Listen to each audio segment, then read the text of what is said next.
Genesis chapter 3. Expulsion from Eden. Now the snake was the most cunning of all the wild animals that the Lord God had made. He asked the woman, "Did God really say, 'You shall not eat from any of the trees in the garden'?" The woman answered the snake, "We may eat of the fruit of the trees in the garden. It is only about the fruit of the tree in the middle of the garden that God said, 'You shall not eat it or even touch it, or else you will die.'"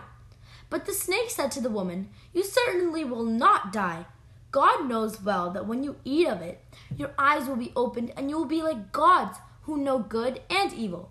The woman saw that the tree was good for food and pleasing to the eyes, and the tree was desirable for gaining wisdom. So she took some of its fruit and ate it, and she also gave some to her husband, who was with her, and he ate it. Then the eyes of both of them were opened, and they knew that they were naked.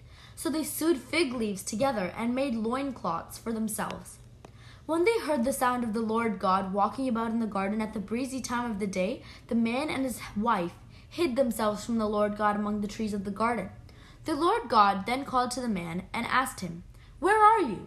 He answered, "I heard you in the garden, but I was afraid because I was naked, so I hid." Then God asked, "Who told you that you were naked? Have you eaten from the tree of which I had forbidden you to eat?" The man replied, "The woman who you put here with me, she gave me the fruit from the tree, so I ate it."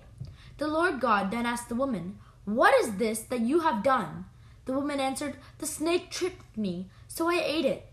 Then the Lord God said to the snake, "Because you have done this, cursed are you among all the animals, tame or wild. On your belly you shall crawl, and dust you shall eat all the days of your life. I will put enmity between you and the woman, and between your offspring and hers. They will strike you at your head, while you strike at their heel." To the woman he said, "I will intensify your toil in childbearing. In pain you shall bring forth children. Yet your urge shall be for your husband, and he shall rule over you." To the man he said, "Because you listened to your wife and ate from the tree about which I commanded you, you shall not eat from it. Cursed is the ground because of you. In toil you shall eat its yield all the days of your life. Thorns and thistles it shall bear for you, and you shall eat the grass of the field by the sweat of your brow. You shall eat bread until you return to the ground from which you were taken, for you are dust, and to dust you shall return." The man gave his wife the name Eve, because she was the mother of all the living. The Lord God made for the man and his wife garments of skin, with which he clothed them.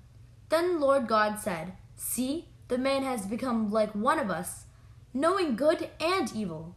Now, what if he also reaches out his hand to take fruit from the tree of life and eats of it and lives forever?"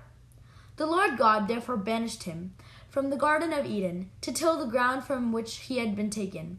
He expelled the man, stationing the cherubim and the fire-revolving sword east of the Garden of Eden to guard the way to the tree of life. This is the word of the Lord.